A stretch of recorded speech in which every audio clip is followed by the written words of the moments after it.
So let's see. Here we are in New Growth Counseling today. I'm joined with Bryson, and I'm UC Light, and we're going to be talking about online relationships today. In particular, Bryson, you and I have been finding out how some of our clients are maybe having very meaningful relationships to them, and we are hearing that and working with that and feeling how real that is for them because we're dealing with it a lot, and yet these are people our clients have never met sometimes.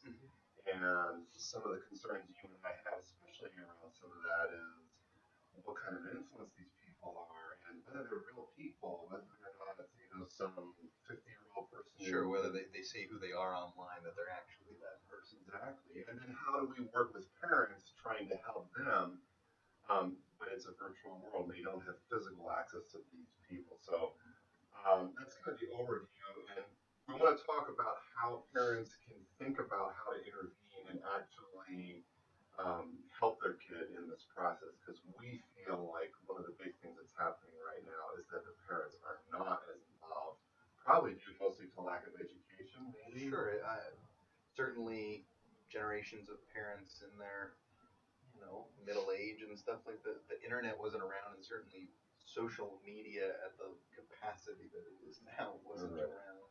And so it is a learning experience, I think, for us all, me included. I feel like how to manage relationships online and help families manage relationships with their teens and things online. Right. Right. So why don't you talk a little bit about kind of what the problem is we're seeing, and maybe what some of the not problems are. Because we're seeing that some of this is beneficial online connection. Certainly, just for us being able to connect with people online, there's benefit to it, and we got to teach kids how to manage that. But we also see some problems. So maybe you could talk a little bit about what you're seeing in your clients. Yeah, I think it's like in families, there's it's twofold. There's the sort of child perspective of the relationship, and then sort of the parental perspective of the relationship. So the child perspective, a lot of times kids are talking about how meaningful these relationships are to them. That these online relationships bring meaning and connection to their life. Right. Not in the physical sense, but in the sense of belonging and acceptance and responsiveness from this online relationship. And so there's some real qualities there that we would, as therapists, love seeing our clients engage in. Right. That there's this real benefits. On the flip side, they're harder to monitor, both by the or assess. Like the teen, it's difficult for a teen to verify the person's identity that they're talking to, and that they probably do need their help, the help of their parents, to help them assess this relationship. And is this something that is this person really who they say they are, right? And then there's the parental perspective, which I'm learning in working with these families. Oftentimes, parents are really challenged by the idea of their child or their teen having a relationship with somebody online, because it doesn't really fit with their idea of what it means to have a relationship. And because as kids, parents today really didn't go through this. Sure. Right. Sure. So they don't really understand even how to relate to it. Right. And so one of the problems is, I think, out of that difficulty to relate to it, there's can be like the dismissal of the child's relationship with this online friend. And that can be hurtful to the child, and then put a family into power struggle and all these other things that sort of we classically work with. But and then on the flip side, parents needing some help to feel empowered about how they can monitor that relationship. Like, where is that threshold? Is it okay for me to, ask my kid to sort of meet this friend virtually, through Skype or social media of some kind? Like, is that an assault on the privacy of my adolescent? Right. Or feeling like maybe they're not even quite sure how these relationships or chat rooms work. Right. So maybe wanting some education on how do I help my son or daughter sort of work with this. Right. So those two kind of areas from the child's perspective, teen's perspective, and then the parent's perspective, those are the two areas that I'm finding so many families are struggling with or finding ways to manage or wanting to. So it's like, just to kind of review this thing, there's some real legitimacy in having your needs being met in an online setting, partially because a lot of the world is going to be this way moving forward, so we have to learn how to navigate it. Sure seems that way. Yeah. Right. Right. Partially because there are some real relationship needs that can be met by responsiveness through text or through chatting. I certainly can relate to talking to my mother, who gets to see her little grandkids on Skype and how meaningful that is. And so there is something real and tangible about having a connection, relating online. And what you're seeing is that if parents become too controlling or get too freaked out and are dismissive and say things like that's not a real relationship, they will actually be violating certain truth that actually there is something real about what goes on. Just because it's telephonic or Skype or text and chat doesn't dismiss the reality of it. So we want to be careful to validate kids, and we also want to help them to navigate it. And then the dilemma is how to do that, especially if you didn't go through that as a kid and your parents didn't do it for you. And then especially if you don't understand the technology and you don't really know how to work it or kind of navigating the difference between a Skype call, which is fairly straightforward, versus instant messaging, Snapchatting, Facebooking, chat rooming, which is kind of schizophrenic. People don't always respond and wait in line for, you know, input output kind of. Sure, and it's also like I think about my relationships. I'm not accessible to my friends 100% of the time. Right. Not in my physical relationship, either because I don't live near them, or I'm asleep, or right, they can't get a hold of me, or I'm at work. Right. So physically, I'm not present in that relationship, which does offer some benefits to both me and to them, right? But what's different about a lot of these social media relationships is that they almost are 24/7 access. Right. And so you can check a text in between a session and you can respond and say, I'm really feeling for you, and the timing of that can have real meaning to the other person. Sure. Right. And the converse, sort of the negative part of that is if it's 4 o'clock in the morning and I feel devoted to this relationship online. And I think that's where teens and in this era of social media relationships that we're having to help people navigate is what is your commitment to this relationship at 4 o'clock in the morning? Right. And teens, I think, are needing some help from their parents into being able to balance their commitments to these relationships because the nature of the social media relationship itself sort of begs you to be there 24/7, and we have to be able to know when we can show up and be present and when we can't, and that both are okay. Right. And that's what I think in one of the areas for teens that I'm seeing as a struggle to this social media climate is the impulsive, somewhat addictive looking piece where the difficulty to stay balanced, and before you know it, they're not doing homework because they're on a chat room with their friends who they feel devoted to until 4 o'clock in the morning, and then they're exhausted and not turning in their homework, and then certainly that sparks an alarming kind of response from parents because they want their kids to be successful. Right. So how do we help parents? Kind of shifting gears here a little bit, because as far as the kids go, they're going to navigate. They're going to find their way. They're going to discover what they're going to discover, and then eventually they're going to have a connection of some kind. And parents may hear about it or not, but we certainly know that there are these relationships that are happening, and often with people that they've never met. I think some of it is like they had a good experience, a friend moved away, and they stay in touch, but I think what we're talking about here today also is a little bit broader in that it can be they just connect somehow. Like if they're a cutter, or if they're suicidal, they find their way, or anything else, anything they're struggling, they're into a game. Sure. Right? Gaming, They find a way. sports, there's a lot of ways to connect. Right, and they find through social media, through the internet, they just find a place where they can start to connect with another human being, and they start having correspondences. And like, I think one of the things maybe we should talk about is, um, first of all, just how important it might be for parents to be proactive and educate, Yeah. and to know that their kids are going to find relationships like this, and to have some discussions with their kids about what to expect in terms of say privacy. Like in our home, our children are definitely going to always know that mom and dad monitor the internet, and we will read and check, kind of randomly because we want to be involved, and it's not meant to be negative or hurtful. It's just that we understand that as kids, sometimes you can get a little absorbed, or you can get a little too far, and you don't even realize it. So we're going to be there providing some monitoring for that, and to bring the kids into a conversation about that.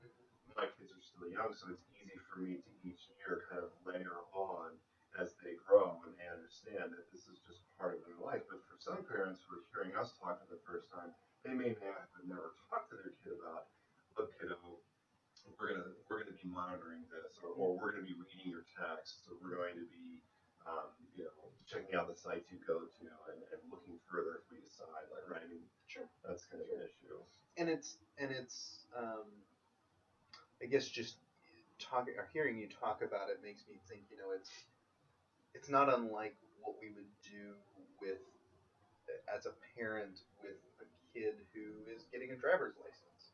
You're sort of inviting the teen through monitoring them. You're inviting them into their sense of accountability and responsibility. That Right. if they want privilege and freedom, what comes with that is honoring responsibility, accountability. And so when we're talking about online relationships, there's this sort of delicate threshold here that we're working with in family therapy between what is sort of a violation of privacy, Right. and what is sort of a adolescent or teens sort of push for autonomy and wanting to be trusted and respected, and what are they willing to do in order to earn that trust and respect. And it's easy to do with something like a driver's license, right? That's been around for so long. Parents kind of have that one down. They're like, well, if you want to drive and you want to be trusted, like, here's what you got to do. Yeah, we need to see if your grades are doing well, and you're certainly not drinking and having, You get pulled over, you get a ticket, lose your license, right?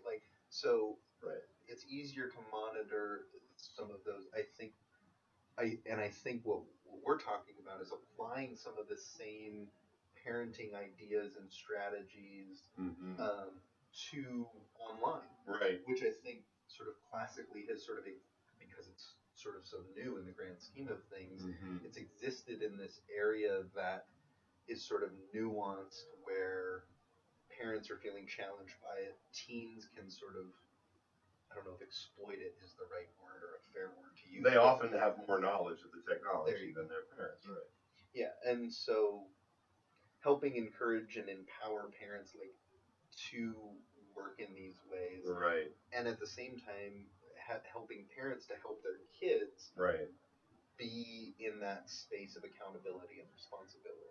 Both are important. Right. So what we're advocating then is that parents have a lot of work to do in this area, because if they're not educated in understanding how some of the social media work, how some of the secretive stuff like Snapchat allowing you to send a text and it disappears from the phone, having parents know that they need to get information, and there's a lot of resources we can point them to. You can just go down to Best Buy and talk to the guys who fix computers down there. There's a lot of different places that a parent needs to get educated and should be involved with what their kids are involved with. So what we're advocating is that the parents start to figure out what they need to learn, and also have conversations with the kid about how this stuff works. Because as you put it, with a driver's license, you go down, you take the test, you get the permit, and then you drive with an adult and gain experience. With online, there's woven in accountability to a driver's license. Well, it's physical. They can take the tablet into the bathroom and be in there for however long, and no one knows what's going on. So a lot of the problem is that it's easy to take these media devices, phones, even watches now, But typically, phones, tablets, and laptops can be taken into a private area where the kid can get online and just be going. And the parents are distracted doing their things. It's busy. You're a busy person when you're a parent. But how to deal with that, right? Like one of the things we've always talked about is not allowing kids to do that, not allowing them to have the access to where they can literally go off in a closet and hole up and be in line for very long. I think we feel pretty strongly. At least I certainly do. How you feel about like that's just not okay, and at least not for many years where we're having these conversations around. Um, I saw that you were looking at this. Let's have a talk about that. Or wow, you're spending a lot of time doing that. That kind of thing where parents and kids are already interfacing, right? So I wonder if you maybe talk a little bit about how you think about that and how you feel about their access to unlimited use or pulling away and so forth. Right, and I, I think that's the struggle here is that kids and adolescents at this point, it has been something that is the internet and social media is something that is a part of their life.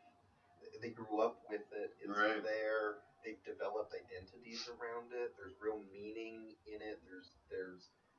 And I'll speak from my experience. It wasn't that way. The internet hadn't been invented when I was growing up. So playing flag football or touch football in the street was what I did. Right. And my identity got built around those types of relationships. Right. And now we're in an environment where it's very possible, and more than likely, at least in one capacity, that a teen's identity is at least in some way connected to the internet. Mm-hmm. And so I think the way I think about it is teens need to find a way to be accountable and responsible with their use of the internet. Mm-hmm.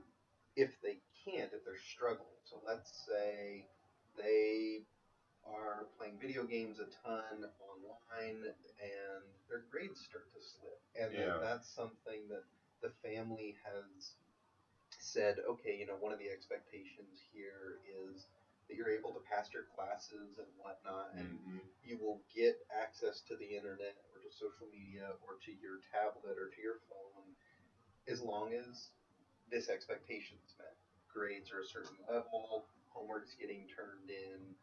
And so I think that different families can work different expectations or based on what they find important. But I do agree with you. I mean, if things are getting really out of balance because of social relationships online, and kids aren't able to uphold their other sort of part of their own well-being, like balance in schoolwork, grades, sleep, exercise. Sure. Then, yeah, I think that's when parents do need to step in and help their teen to start to prioritize different things in their life and find a balance that works for them. Right. Some students might be able to nail it on a test and get A's all the time, and they're just sort of blessed with that ability. Right. And they might be able to be on social media for a couple hours a night. It doesn't harm them. Right. That would be I wouldn't inherently see a problem with that. Right. But it's when those things go out of balance, right. I think is when, like anything, often parents are wanting to help their kids find a balance. Right. And that's sort of what I think about advocating in working with these families is how do you work together to find that balance? And one of the things that I see a lot too is that especially when one family member may have struggled with addiction and they understand something about numbing behavior and escapism and so forth.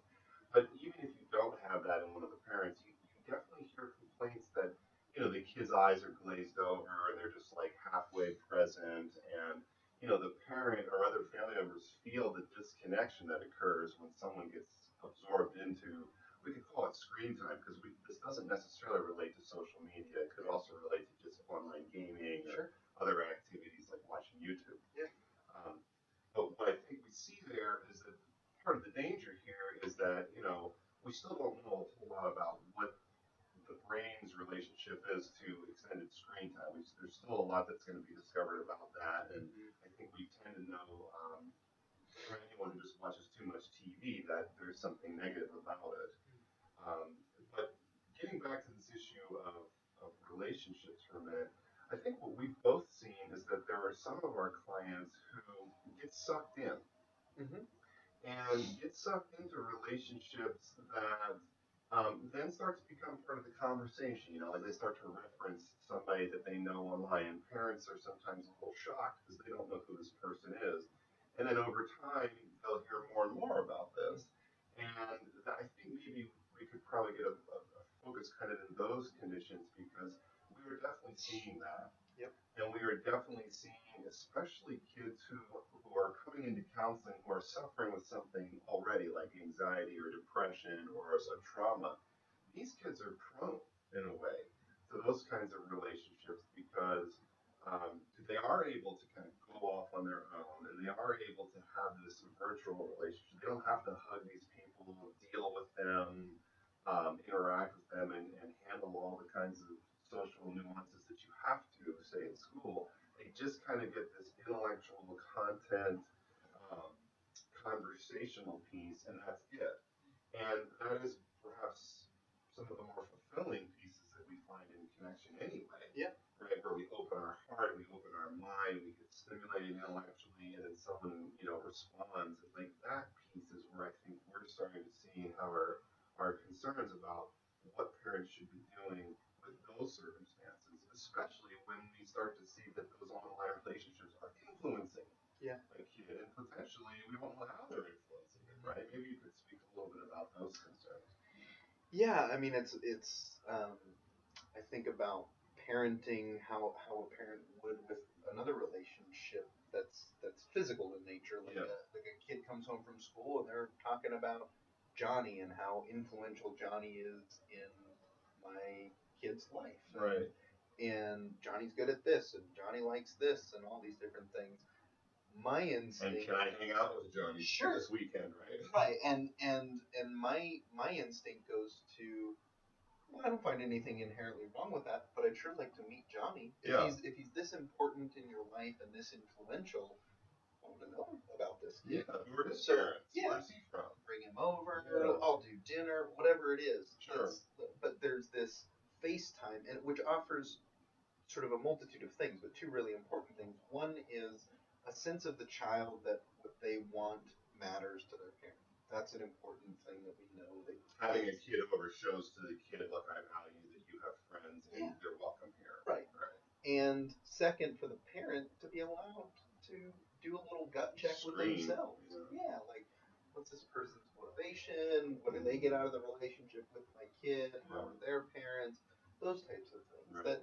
that I think are more natural to think about. Like our mind automatically goes there when your son or daughter comes home and starts talking about a relationship with somebody at school. Right. A lot of parents start thinking in that way. Yeah. And I would encourage them to think the same way about social relationships that are online. Right.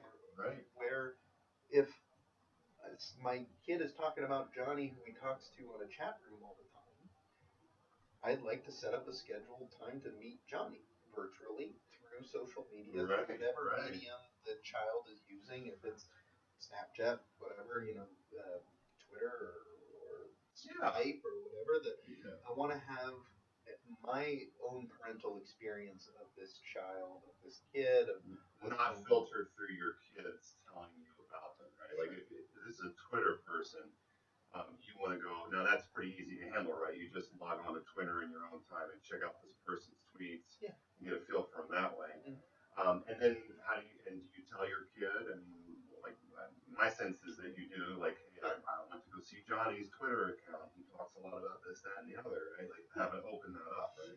Yeah, I would. I think inviting kids into their own responsibility, right? They're asking for a degree of freedom and trust in Yes. having access to the internet. Right. If you want that degree of freedom and trust, it is contingent upon your willingness to show up in this parent-child relationship that says, okay, I'll let you monitor this Mm-hmm. to show you that I can be trustworthy. Yeah. Right. And then I'm allowed to have an expectation of maybe privacy to a degree, Mm-hmm. right? Like these safe levels of autonomy that teens Right. often are starting to push for. Like Right. developmentally, that's that stage of life that they want autonomy, Right. freedom. But like all of us, we understand that those come with having to negotiate accountability and responsibility. Right. Freedom and privacy doesn't exist without responsibility and Right. accountability. And so it's helping a parent to be able to help the teen navigate both of those. So yeah, Right. I would have the conversation with the teen like, hey, here's how I want to try and meet this person, look at what this person's all about. Do you have some feelings about that? Mm-hmm. And if they do, to be able to talk to them about responsibility and accountability and trustworthiness and what that looks like Right. in the family dynamic and those types of things. Right. So it's offering the teen respect in the meaningfulness that is created in their relationship, and Right. at the same time holding the parental value of helping to teach responsibility and accountability, but also monitoring and looking out for our kids. Right. And Right. all of that is very important to do. Right. Oh, sorry. Well, I was gonna say, and if it's something like Skype, So much easier, right? You sure, just show schedule up a time and right. and talk, face to face, get some FaceTime with the child. And if I'm a parent or therapist working with a family, and the teen or the online relationship person does not want to do that, that says something. then I have some questions. Right. Right. Like, well, if this person doesn't want FaceTime with me, is this person who they say that they are? Right. Is this a 12-year-old girl or is this a 50-year-old man? I don't know. Right. And I, not to be an alarmist, but I think we have to have some reality here around wanting to protect and help our kids, right. and that there is some responsibility on us as parents to help them do that. Right. As you talk, one of the things that I'm thinking of is hoping that viewers that are watching this have kids, say, I'm at the age of 10. People who have teenagers who are watching this and thinking about these issues for the first time are really behind the 8 ball here, because we're advocating a gradual program that develops with the kids' development, such that before they are anywhere close to puberty, they already understand that they have limited access to the internet, they have limited access to, they have no unmonitored access, we would suggest.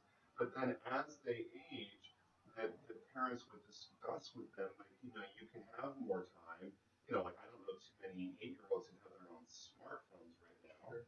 right? But we're going to see more and more of that. But parents are naturally limiting this. But then the problem is that the internet is inherently lacking responsibility, or at least the markers of responsibility. Mm-hmm. It's just so easy to do things online with a click that you wouldn't do in the real world, Mm-hmm. because you are sort of anonymous sitting there in your room, and there's no one who's going to come in and say or do anything to you. So we see more bullying, we see more things that wouldn't happen, out in the real world as easily, because there are checks and balances that exist in the real world that don't. And so what we're saying is that parents have to really work hard to create those, aren't we? Yep. They have to sit down and say, this is a privilege. And yeah, it seems like you're just opening a screen and logging on, but really what you're doing is you're accessing other people. Yeah. And Forming relationships. Forming relationships and educating kids on what these relationships are and are not. And then also talking to kids about how parents are going to be involved, and how parents are going to be supervising, and how parents are also going to step away from that as they see their kids able to manage and deal with relationships more and more, right? But in situations, I think, that we are concerned about is where parents either don't know to do any of this, or struggle to even have these conversations, or fear doing it because the kid will threaten or Sure, escalate. almost like they lose their authority or parental empowerment in having a conversation because something about the anonymity, setting the limit, anonymity of the social relationship almost sort of, I think, can steal that from parents. Like they're less sure how to navigate something like that, which I totally understand. Right. So we would want to see parents who can really come in there and say to their kids, look, watch these two guys in neighborhoods have this conversation, and maybe they won't say that necessarily, but some version of, the parent saying to the kid, this is really important, and if you're having these relationships online, we need to be involved with them to some extent. How to have that conversation is maybe room for another Conversation of us, yeah. of us sitting here, but the need to be able to have parents know that they absolutely must intervene and be involved in monitoring is a critical component of what we're saying here today. And to not let the parental fear tell you that you have to outright dismiss your child's online relationships with friends. Right. Like it's that balance between for the parent to be able to hear from the child about the meaning and the importance of that relationship, what they're getting out of it, why it's important to them, and then to also be able to talk about what it looks like for the team then to maintain that relationship, and what the expectations around that would be.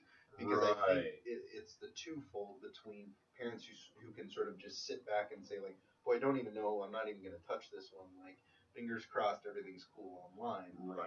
And we're having a dialogue around how to work with that. But the flip side, sort of the other end of the pole, is you cannot have any relationships with anyone online. Zero. They're not real. Right. They're not real, and that demotes or devalues the meaning of the relationship to the child. Right. And sort of meaning is in the eye of the beholder, and so we want to still. So we want to validate.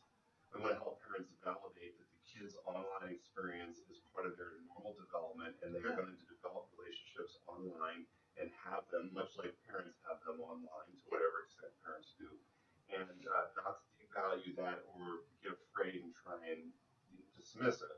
Mm-hmm. You're saying it has to be validated, it has to be taught though, and there has to be this piece where the parents come in and create the conditions for how to teach to do this responsibly and with accountability, and so on. So the parents earning trust in the eyes of their kids while them allowing their kids to earn trust in the eyes of their parents. Right. It's that's the whole adolescent developmental piece. Push for autonomy, relinquishing of power. I mean, it's this power in a parent-child relationship. It shifts in adolescence. It really does start to shift. Right. And we see parents who struggle, as I think you were saying, with the fingers crossed, they give away too much power.